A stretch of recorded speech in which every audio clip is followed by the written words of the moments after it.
Hello, this is David J. Howe, Doctor Who collector and author. You're listening to the Doctor Who Collectors Podcast. Keep collecting.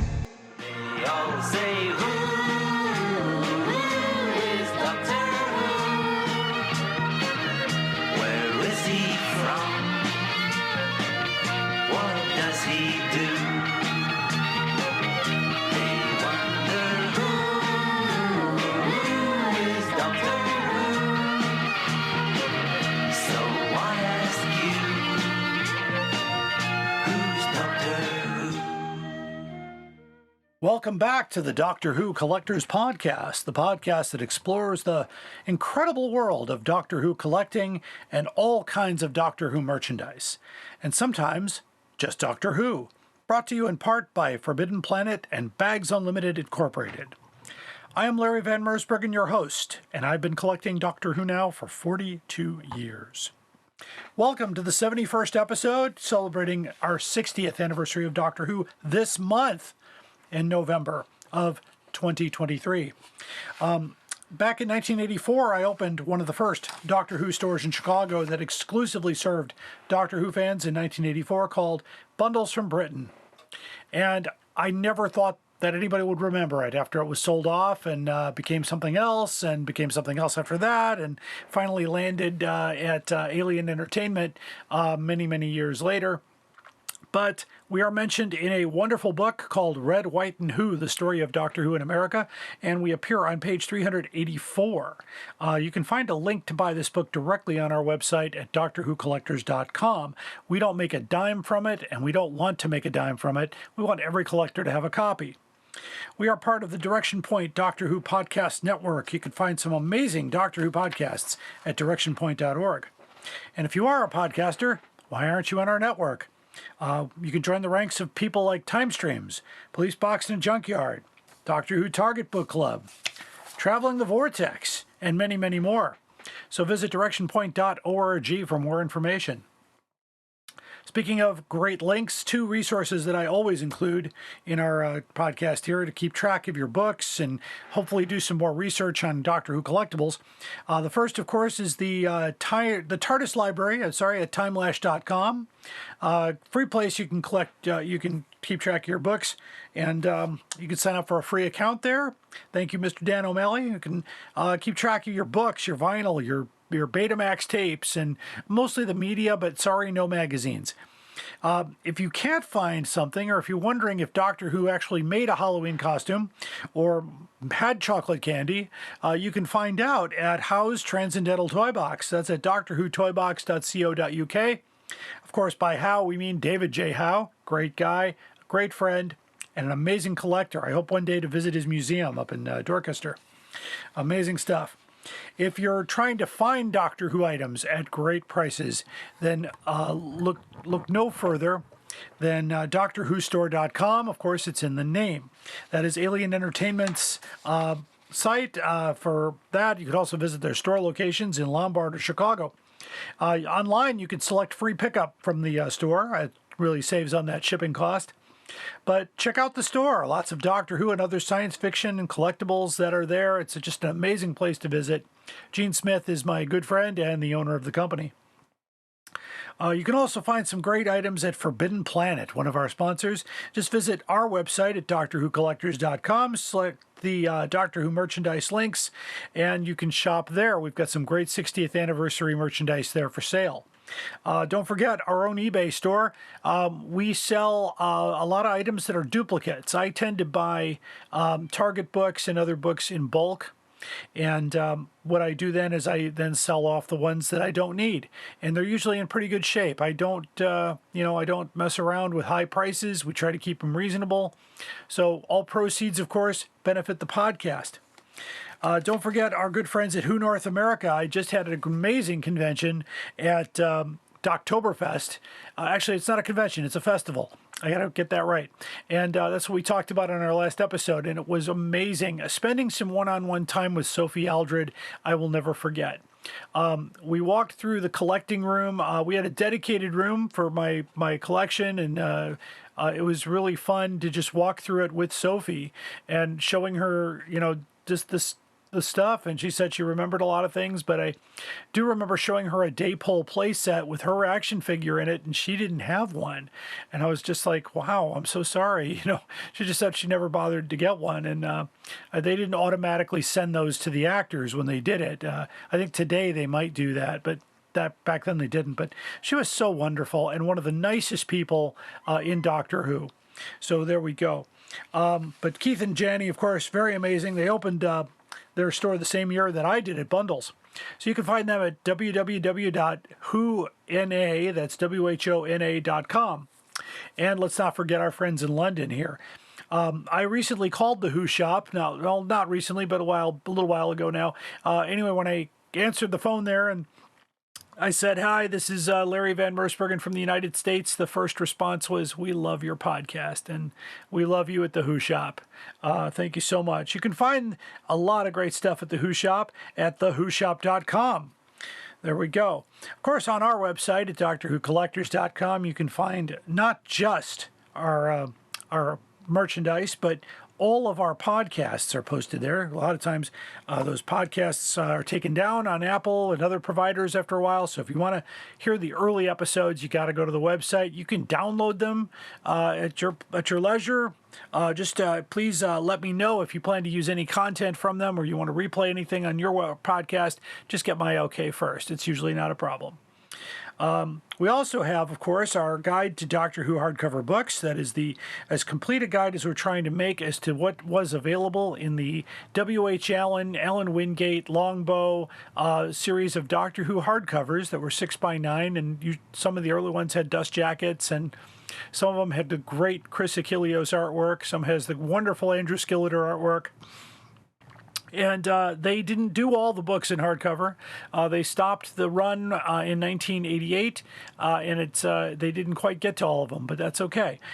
They're a wonderful collectible. They're very hard to find, very sought after, and a very popular thing to collect in Doctor Who. So check us out. Chicago TARDIS 2023 is just around the corner as of this recording, and it's set for this Thanksgiving weekend. Join us for the 60th anniversary of Doctor Who for the best convention in the Midwest. This is my home convention right here in my backyard in Lombard, Illinois. And you can get some information at chicagotardis.com. The schedule is currently being worked on, so we'll see that soon. Here are the guests. The guest list has been finalized, and sadly, very sadly, no Fraser Hines this year, just because the man is an amazing actor. And I don't say that because he listens to the podcast, but we love you, Fraser. He's a good friend. He's got a work commitment and wants to be fresh for that work commitment, and we certainly respect that. We will miss you at the show, and we know that I'll see you. I know I'll see you again, my friend. So no worries there. But no Fraser Hines this year. If you had purchased an autograph or a photograph, you will get your money back. That has been processed by Alien Entertainment. They're great about that. But here are the guests.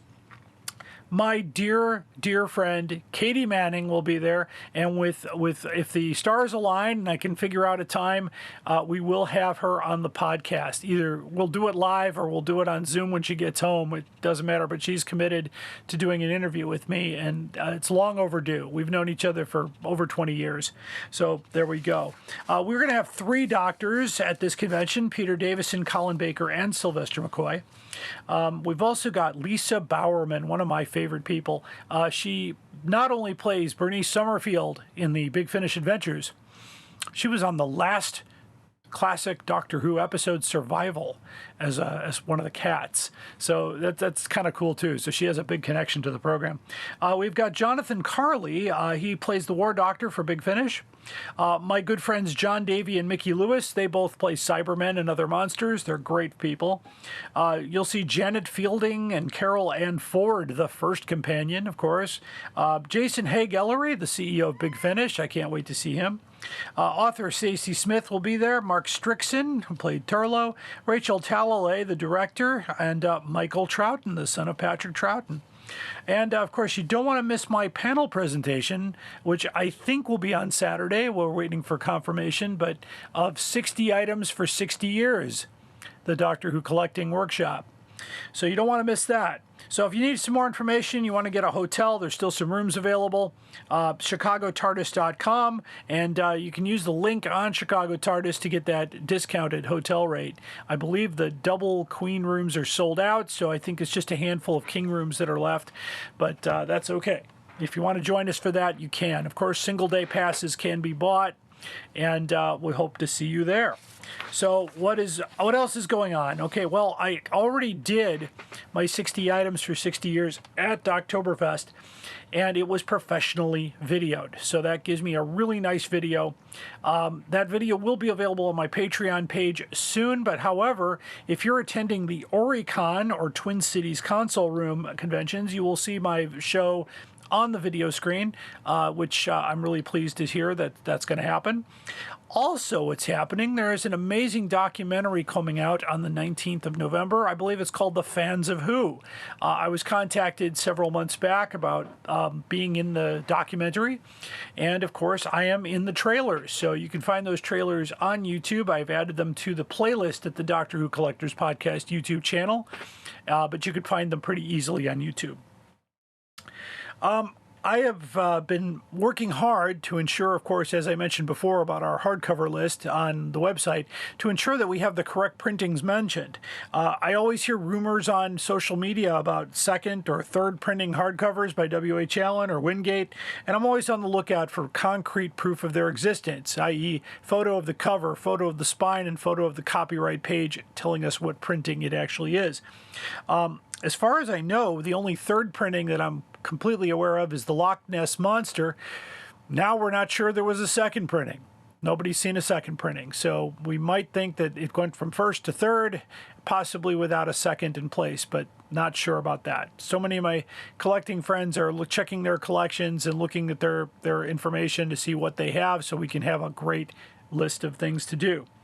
So if you have any of these books, I'd like to talk to you. And of course, I love talking to collectors. It's my tagline. It's let's talk about your collection. So if you'd like to be on the show, you want to take over the microphone and tell me about your story, give me a detail here at drwhocollectorspodcast@gmail.com and we'll get you set up. On today's show, it's 60 items for 60 years. I will be talking about the showcase that I'll be doing at Chicago TARDIS and other places, which I have to do kind of quickly because to get through 60 items in 45 minutes, I have to go rapid fire usually. So I've also switched out an item for my show in Chicago TARDIS because of room in the, basically room in the box. So I thought it would be interesting to kind of change that up a bit. So there we go.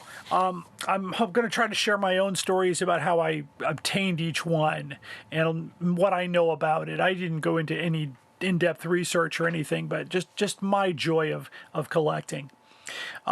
If you want to know where the best podcasts are in Doctor Who, you got to visit FeedSpot. I was ranked at 31. We seem to have disappeared from the list. We're going to find out what happened soon. We just sent an email to the list owner there. Maybe we missed our rental payment. I don't know. We'll find out. But thank you for your support.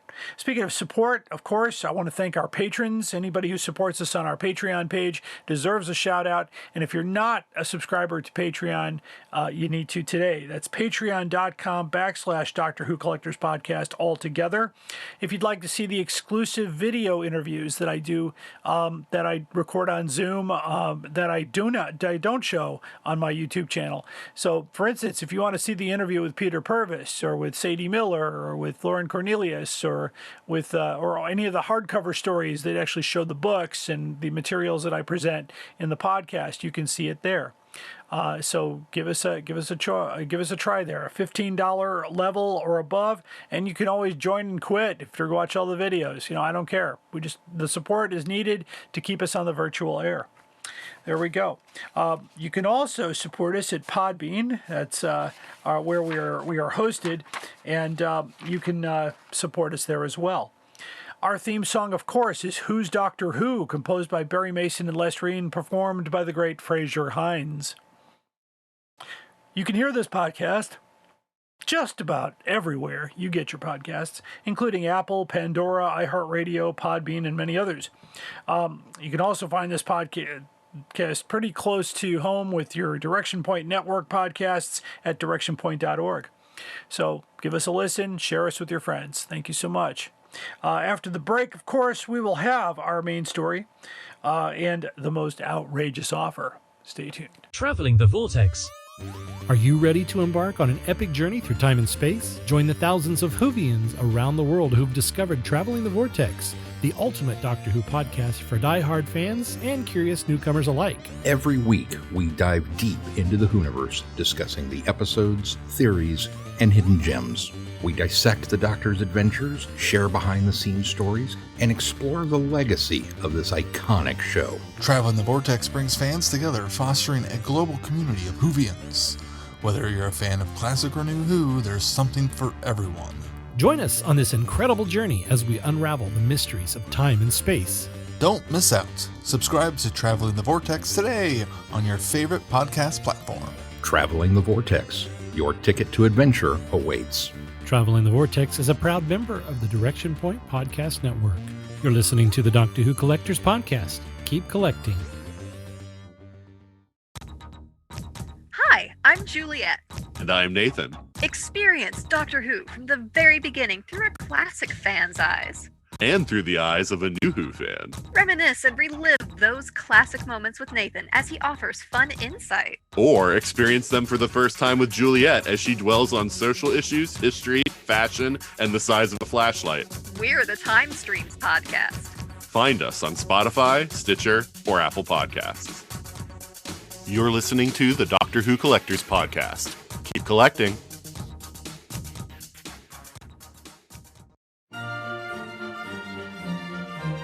We are going on a journey, a very long journey, through the world of the Target novelizations in publication order.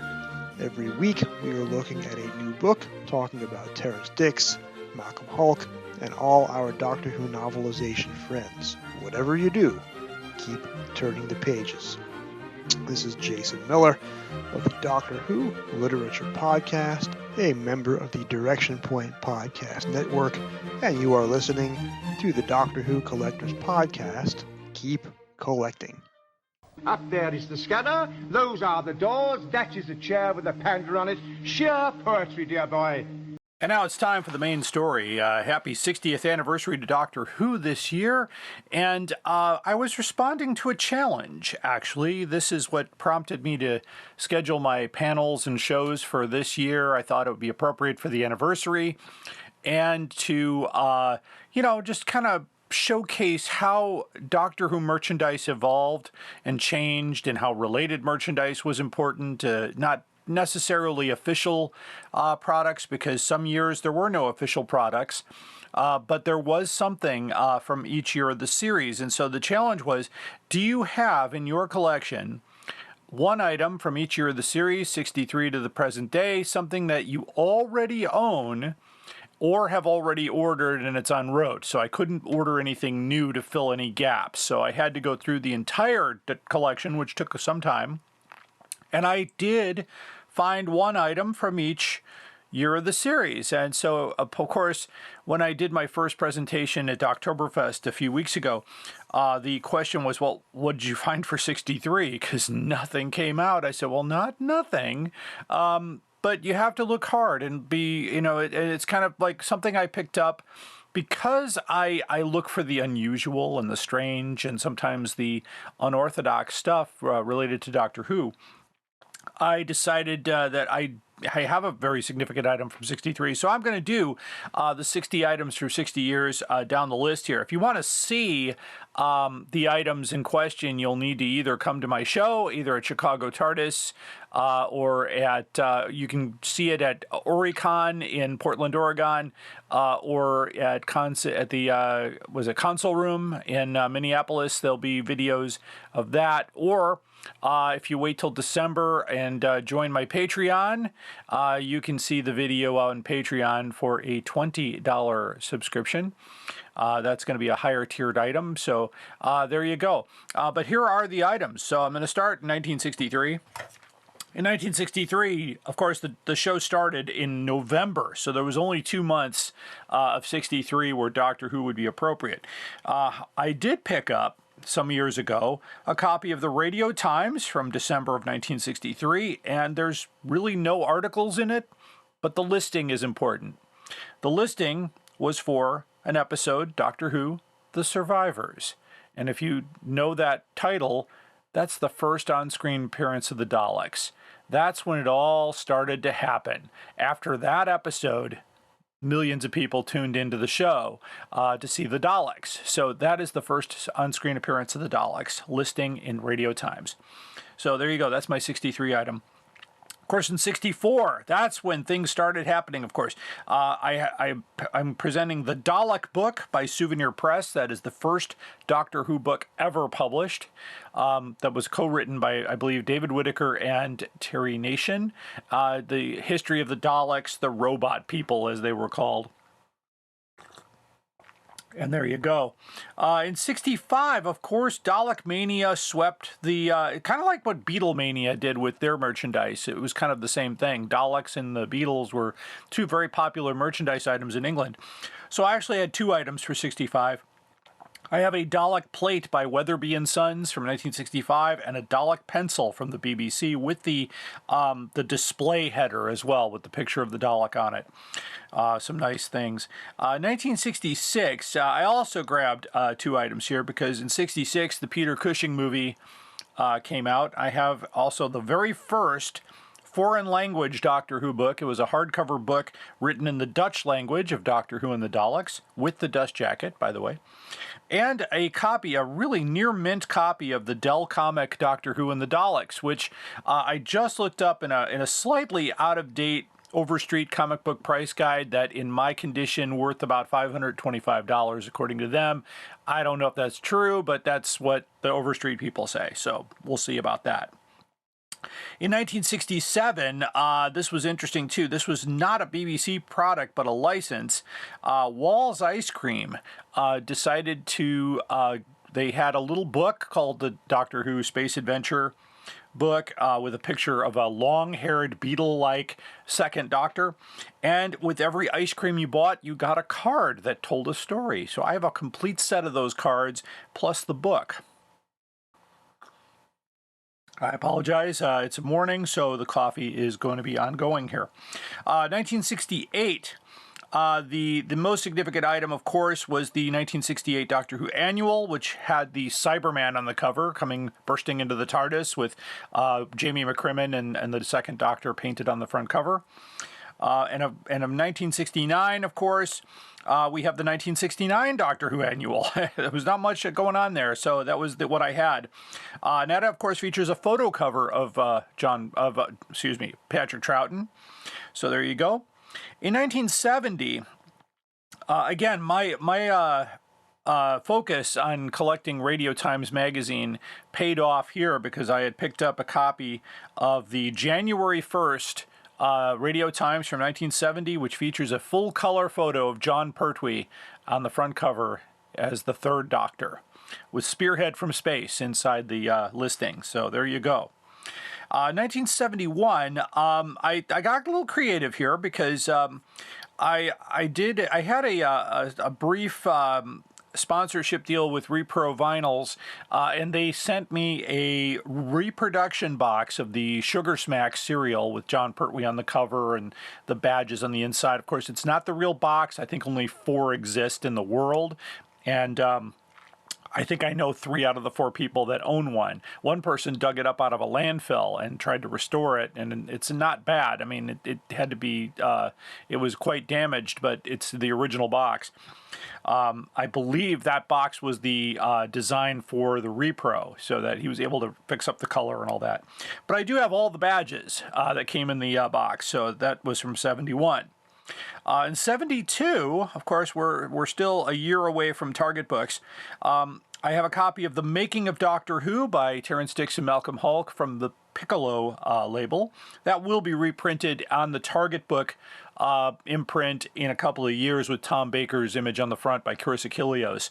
So it's a really good book about behind the scenes, and Malcolm Hulke was always good about writing for television writing and things like that. He was a real expert on that. In 1973, of course, W.H. Allen publishes through its one of its paperback divisions, Target Books, which also published other children's titles and other things, decided to put out the first Target book, which is Doctor Who and the Daleks. Now, the one I have in my collection is truly one of the first Target books. The estimate is that it was one of the first 2 or 3 out of the box that was sent back to the publishing house, because usually and typically, and I've worked for publishing houses, so I think this is tradition, the first couple copies are given to the editor, the writer, the author, and the cover artist. My copy of Doctor Who and the Daleks, the first edition from '73, is in mint condition, and it came from the personal library of Chris Achilleos by way of Tasha Achilleos, his widow. I was very deeply moved by that, and it's still one of the prizes of my collection, because I have documentation from Tasha saying she took it right from his personal library. So there you go.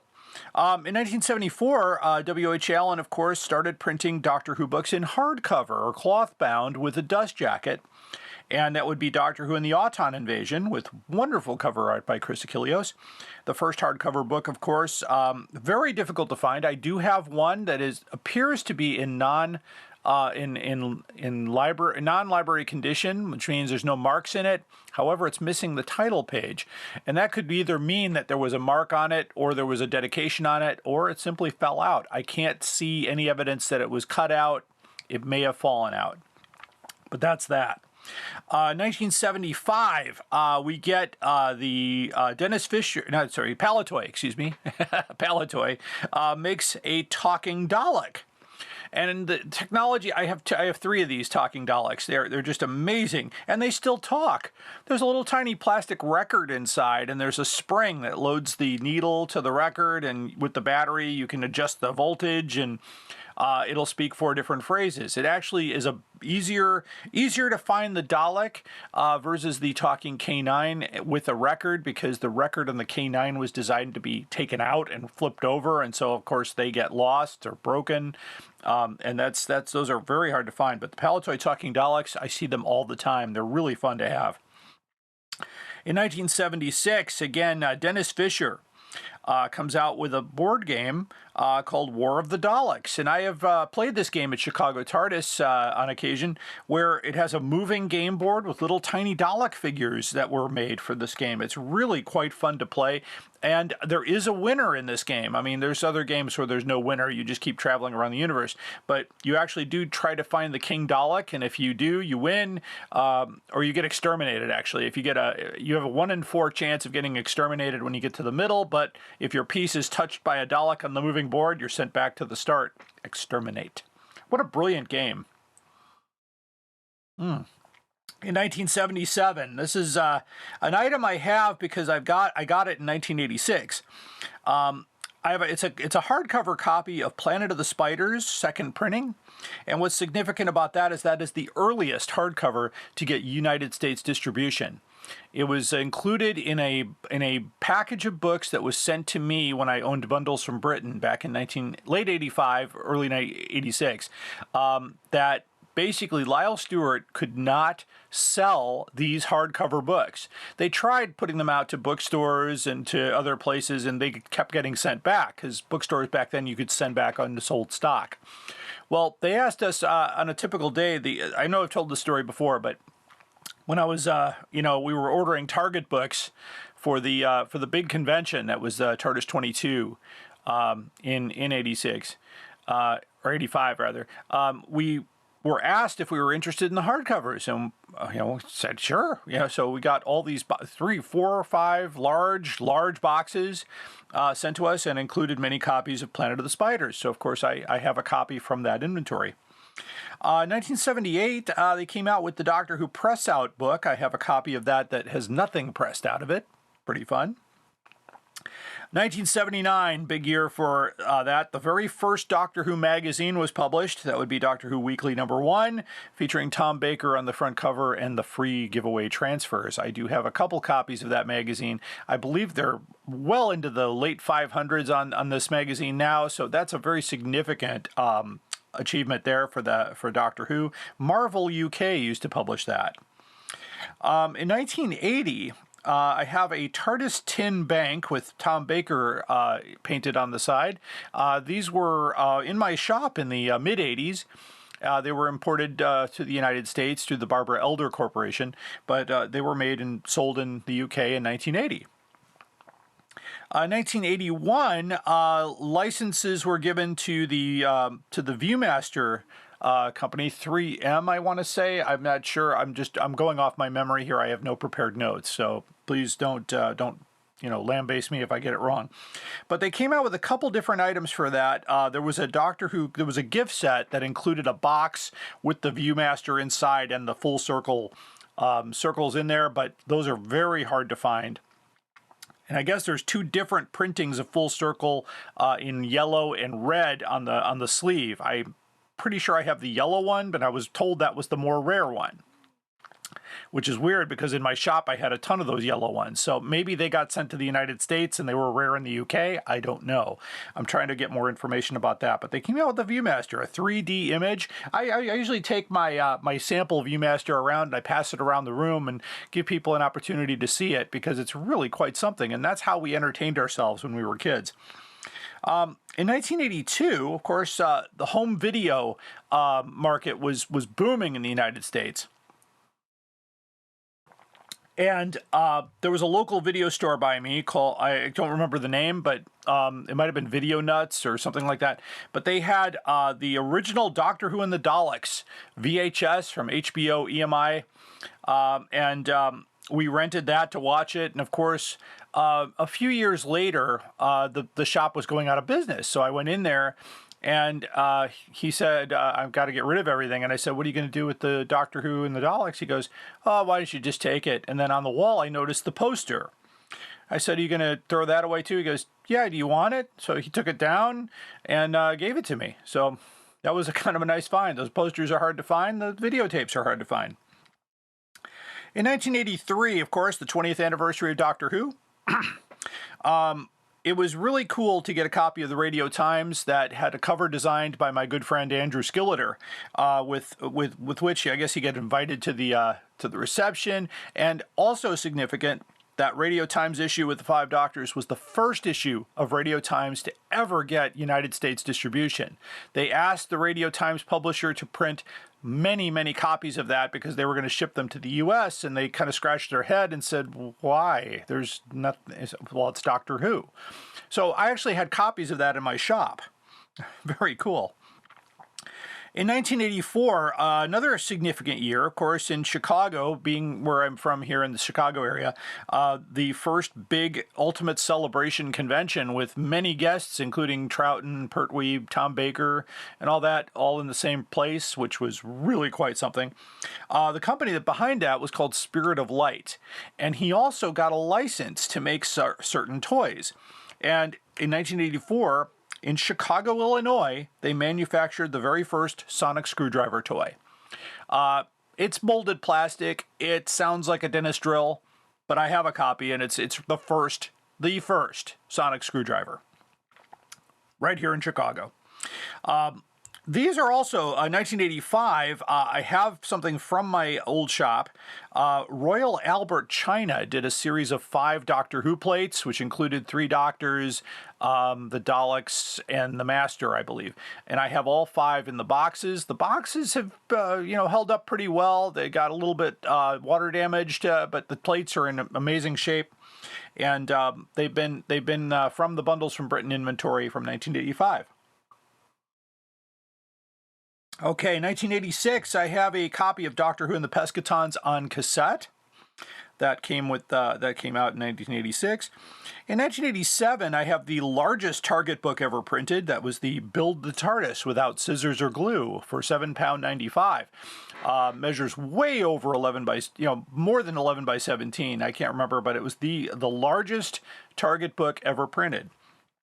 And one day I'm going to build one of those. I got 2 of them, so I was going to build a TARDIS one day.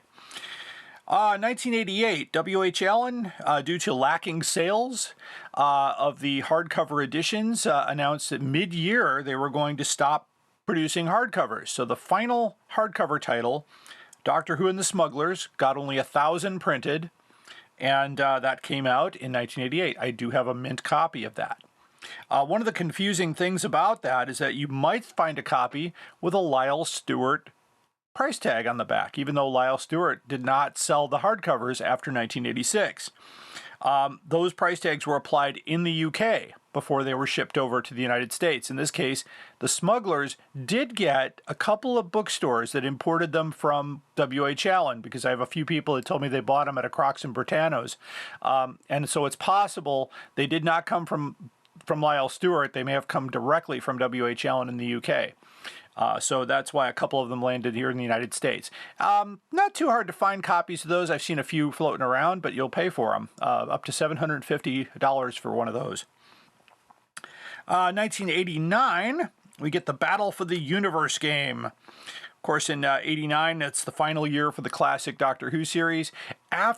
Between 89 and the mid-90s, late 90s, the license for Doctor Who was free and easy or very cheap.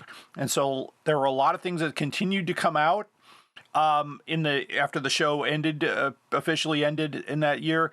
But more, there was still interest in the program for a few waning years after that. In 1990, we come out with Doctor Who 25 Glorious Years by Peter Haining. It's in my collection. In 91, the Doctor Who Yearbook, 1991. Kind of an annual style thing. Of course, the last annual was 1986, so they didn't print any more after that. I'm not sure why they didn't do McCoy annuals. That would have been awesome. But there we go. 1992, this was an interesting find, and I do have this at my show. The Danbury Mint produced the official Doctor Who chess set of all these fine pewter figures with a really nice mahogany chessboard with the information pamphlet written by David J. Howe. I don't remember what the original cost was. I do know that you will pay up to $3,000 for a full set. There was an expansion set that came out in 96. I do not have the expansion set. Those are very hard to find, but that included Paul McGann's Doctor and several other figures. All right, in 93, Comet Miniatures got a license to produce several different plastic injection mold kits, including a TV Dalek, and I happen to have Patrick Troughton. I have 3 of these Patrick Troughtons. 2 are built, 1 is not. They're very nice, very nice. In 94, of course, the future of video technology, as VHS tapes were starting to, they would wear out after time, and so they came out with the Laserdisc. The size of an LP, you needed a big player. They came out with the 5 Doctors on Laserdisc in 1994. I do have one of those. In 1995, and this is interesting, it's the 96 Diary, published in 1995. I always think of Good Omens when they're asking about the 65 Doctor Who annual, and they say, nope, there is no Doctor annual 65, 66. It says, yes, published in 1965. So there we go. And that's how that goes. So the 96 Diary. In 1996, of course, we get the Doctor Who movie on Fox TV here in the United States and in Canada and the UK. So they corresponded that with a novelization on BBC Books and a script book. I have both of those for this year. The script book is autographed by Paul McGann and Sylvester McCoy. In 97, of course, the BBC started to pull back on the licenses. So Virgin Publishing, which had been doing the New Adventures for quite some time, they lost their license. So the final novel, The Dying Days, which is the only New Adventures novel with Paul McGann, and that's on there too. The final Virgin novel came out in 97. In 1998, they put out an audio cassette called Doctor Who Short Trips. I have that one still sealed. In 1999, that's a big year for Doctor Who. A little company in England called Big Finish, headed up by Jason Hay Ellery, along with Nicholas Briggs. You'll know both of those names, decided to got the license from Doctor Who for BBC to do Doctor Who audio programs, radio programs kind of thing. And it was inspired by the Hitchhiker's Guide to the Galaxy radio series, which is still the gold standard for radio drama. And the Sirens of Time came out in both cassette and CD. I have both, and I'm very excited because at Chicago TARDIS, not only am I going to have the three doctors on there, Davison, Colin Baker, Sylvester McCoy. I'm going to ask them to sign the cover. Jason Haig-Ellery will be there too. His name is on there as the producer, so I'm going to have him sign that too. So it's going to become a very nice item in my collection. In 2000, the book, of course, Doctor Who: The Regeneration by Philip Segal, who was behind the Doctor Who movie that came out. It's a very large coffee table book. In 2001, they revamped the Talking Daleks. Instead of a little record inside, it was a digital chip or a small chip that played the recordings, and you pressed a button on the front instead of the top, and you could not remove the eye stalk gun or plunger. So, they're very hard to transport unless you have the box or a protective box, but I did okay with mine. They work great. They're wonderful. They talk well. It's just they're a lot of fun to have. In 2002, again, these are items from my collection. Doctor Who Magazine number 315 came out in 2002. Nothing significant about that, but it's what I have from 2002. In 2003, they commemorated the 40th anniversary of Doctor Who with a series of special covers for the Radio Times, featuring all the previous Doctors that were still living. So that included Tom Baker, Peter Davison, Sylvester McCoy, Colin Baker, and I don't know if Paul McGann had one. I had off the top of my head, but they did special covers. I think I have all the covers. So very, very cool things to have there. In 2004, I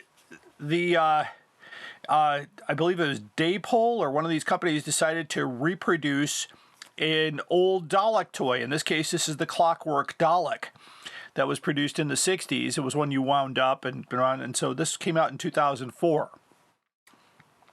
All right, in 2005, of course, big year for Doctor Who. The series returns full-time and is going to the present day with Christopher Eccleston. So I thought it was cool to find this copy of the Radio Times. This was the reveal issue. So if you see the front cover, it has the TARDIS, and then there's a half page. You reveal it, and it shows a big picture of Christopher Eccleston. So that was pretty cool. 2006, Studio Canal, of course, owned the rights to the Doctor Who Peter Cushing movies, and they came out with a series of radio-controlled Daleks, and these were pretty significantly sized Daleks. In fact, they take up half one of the boxes I travel in. I've got 4 of them total in my collection, and they're pretty tall. They're a little taller than 12 inches wide and about 8 inches deep, so they're very big. And they work, they talk and they move around, and all the movie Daleks have pre-recorded dialogue from the Dalek movies, which is pretty cool. You expect to pay about, let's see, Alien Entertainment has them for about $150, but I've seen them up to $300.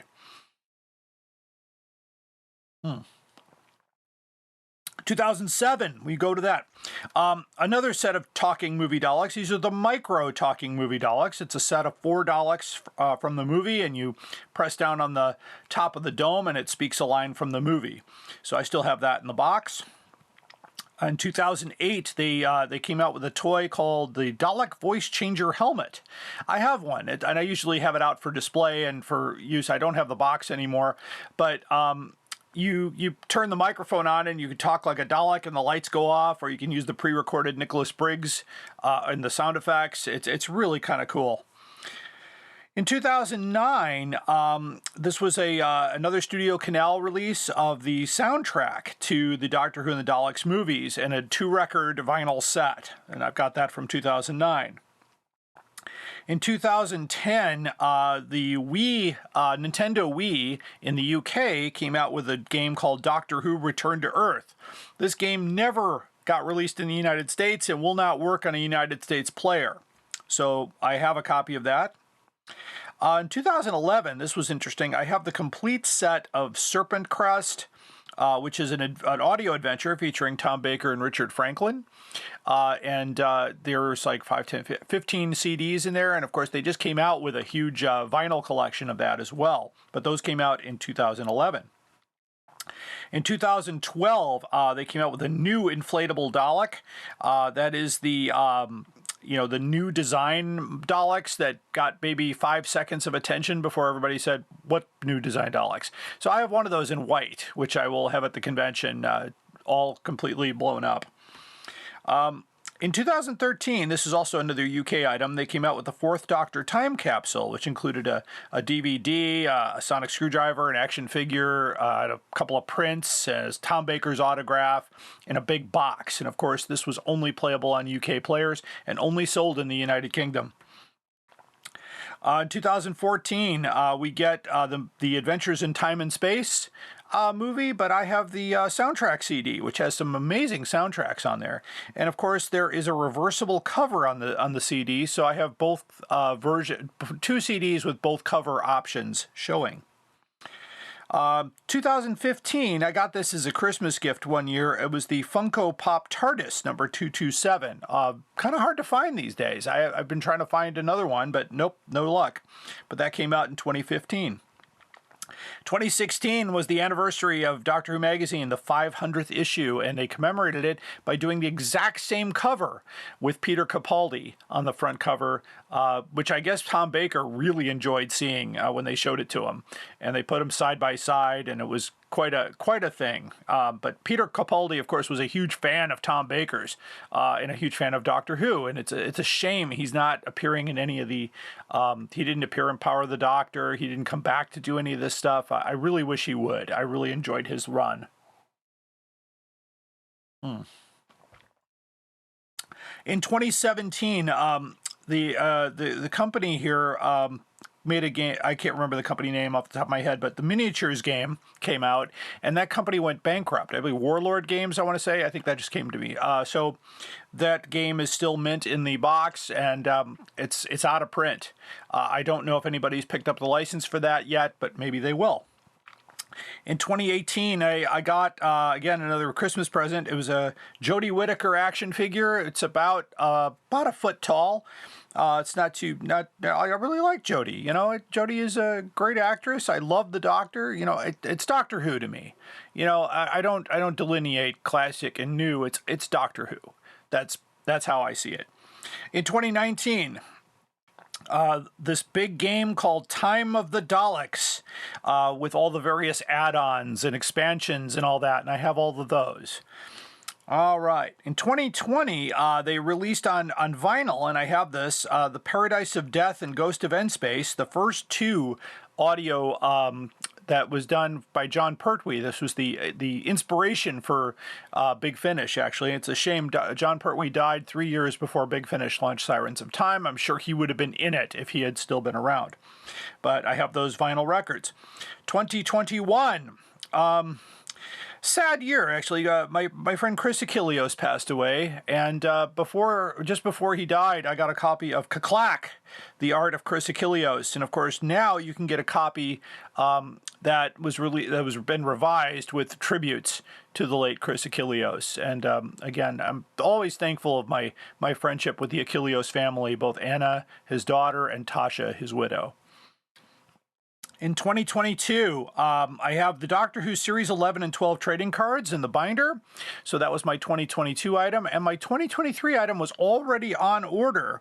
And I could count it. But I have the Regeneration set, which had Jodie Whittaker and David Tennant in there. And I also had on order the 14th Doctor sonic screwdrivers, the online version, which was a debacle when it came out because they did a pre-release and people bought it and then put it up on eBay, and then they announced, oh, we're making more. So that shut down the eBay scalpers. But anyway, that is roughly 60 items, slightly more, but 60 items for 60 years. And how, things started with the Dalek book and Dalek plates, and now we're basically, since 2005, more things have come out since the previous history. And it was done to make money. And, that was, people that sell it today, that's great. But there are dealers that have been around since before the series closed. And I would say, if you want to get great Doctor Who items, go with the standards here. Alien Entertainment, Who North America, the Who Shop in London. Those are my 3 go-tos. So there we go. That's 60 items for 60 years. So thank you for listening for that. And stay tuned now for the most outrageous offer. Hello, fellow time travelers, and welcome to the Doctor Who Target Book Club podcast, the only podcast to discuss, in story order, all the Doctor Who novelizations. My name is Tony Whitt, and every 2 weeks or so, I'm joined by a 2 to 3 person discussion panel, including our so-called expert who's been a Who fan since 1979. That would be me. We also get the views of intermediate, casual, and novice fans who either have never seen the show or who have never read these books until these podcasts, including Dalton Hughes and Alison Fitz-Seyfried. You can find us on iTunes, Stitcher, or wherever you find good podcasts, or even ones like ours. You're listening to the Doctor Who Collectors Podcast on the Direction Point Podcast Network. Keep collecting. Hi, I'm Rupert Booth. I am known as Paul Ferry. And my name is Barry Williams. Together, we host Time Ram. Time Ram's a cruel mistress. It's a random number generator. That also. We roll a number from 1 to 13, and that's our Doctor. Then 1 to 300 for the story, and then we ram them together. Even if it doesn't make sense. Cruel, I tell you. Time Ram. Putting the wrong Doctors in the wrong stories, so you don't have to. You're listening to the Doctor Who Collectors Podcast. You are invited on an adventure across all of time and space, in a completely random order. It's the Police Box in the Junkyard podcast. Jump in the TARDIS with your hosts, Eric Gulbranson, Asad Kheshki, and Matthew Kressel. Explore Doctor Who TV stories, audio adventures, and books, both novels and non-fiction. The Police Box in the Junkyard podcast. It's the entire Whoniverse on shuffle. The Police Box in the Junkyard podcast is a member of the Direction Point Network and is available about once a month wherever you find your podcasts. You are listening to the Doctor Who Collectors Podcast. Keep collecting. The Vervoids are probably the best dirty joke in Doctor Who. They're hermaphroditic plants. A lot of plants are. So there you go. It's based on science. No, they'll ship anything. There are probably 11 and handle shippers out there. You just have to drill a hole where his mouth is, and you're all set. He needs the room. I've seen it in pictures. I'm not saying you're not a fan. I'm saying you don't know what the fuck you're talking about. Doctor Who gives a drunken Doctor Who podcast for the end times. All my travellings throughout the universe, I have battled against evil, against power-mad conspirators. I should have stayed here. The oldest civilization. Decadent, degenerate, and rotten to the core. Power-mad conspirators, Daleks, Sontarans, Cybermen.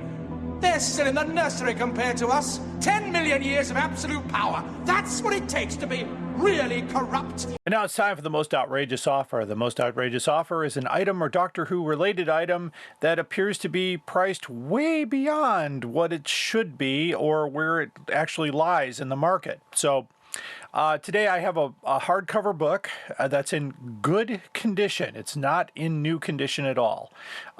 It's from DSM Books in Liverpool, and it was found on abebooks.com. Abebooks.com has some wonderful Doctor Who books, so be sure to do that. So it's published by W.H. Allen, 1980. It's a hardcover edition, It's, let's see, the item is in good condition. There are school library stamps, worn boards, covers heavily scuffed and bumped, tanning to page edges, so not in good condition at all. They are shipping to the United States for $24.43, but they're asking for $1,620 for this book. I have to disagree because Horns of Nimon not only got U.S. distribution and hundreds of copies have been floating around, you can get it for a lot less. In fact, on the same site, we can get the book This is a little bit closer to where it's supposed to be here. This is the bookseller here is the Alder Bookshop, which I've bought from. They're really, really wonderful, but they have a copy of this book. It is a first edition ex-library. They're a bit worn, well rubbed in places, page blocks, edged, tanned, and slightly foxed. Appears the front end paper has been removed and half title stuck to the front face down. So the book neater and seems less, it's a little bit in better shape than the other one, according to this, tight binding. And they're asking for $226.49. It's a little bit more accurate. I do see this book come up for sale sometimes. I've had mine since 1986. It's in mint condition, but I could never imagine asking for $1,000 for The Horns of Nimon. That's a book that only has a Goodreads rating of 3 stars. And I'm not sure if the Target Book Club liked it or not. I don't remember. But anyway, when you're looking for hardcover books, be careful. If you're trying to fill gaps in your collection, don't pay over $1,000 for The Horns of Nimon. That's crazy. There was somebody out there not long ago who was trying to sell the Makra Terror for $500. Well, that had a lot of printing, and it was 3,500 copies that were printed. There was no shortage of those, and I've seen plenty of them about, so there's no reason to ask for so much money. So hardcover books are the most controversial Doctor Who collectibles because everybody thinks they're an expert. And I don't claim to be an expert. I just do my research. And I was the distributor of Doctor Who hardcover books back in the 80s. So I do know a little bit about it. It's okay. I don't mind. You can argue with me. You can do whatever you want. It's a free country. All right, so there we go. That takes care of the most outrageous offer. Look for screenshots of the page on my website. I will post links. Sometimes these links disappear because after the podcast, people write in and say, hey, I don't know, and they remove it or they lower the price or they think, oh, no, I put the decimal point in the wrong place. It's an auto post. Or in some cases, it's a seller that's selling another person's copy of the book for a higher price, and if you buy it, then they buy it from them, and then they sell it to you. It's really quite horrible when you think about that. Anyway, that wraps up the most outrageous offer, and that wraps up the Doctor Who Collectors Podcast for this 60th anniversary episode. There'll be more coming in this month, next month, when I talk to several people at Chicago TARDIS, and we will hopefully get Katie Manning on the program. Andrew Skilleter is scheduled to be on the program as well, and we've got a few more things in the works. So hopefully I'll see you all at Chicago TARDIS. As of this recording, that's in 2 weeks. And so please, I'll be in Dr. 5 cosplay for Friday and Saturday, so please say hello. I'm more than happy to talk. I don't have a lot going on on Friday. I'm doing photos all day, but Saturday is my light day. I just have one panel, I believe. Might have 2.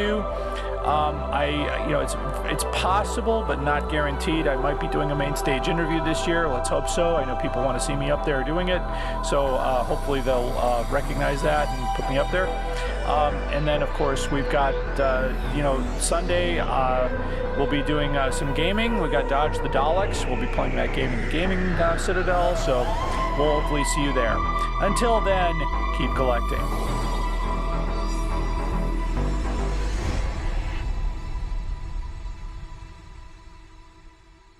Direction point! Direction point! A Doctor Who Podcast Network.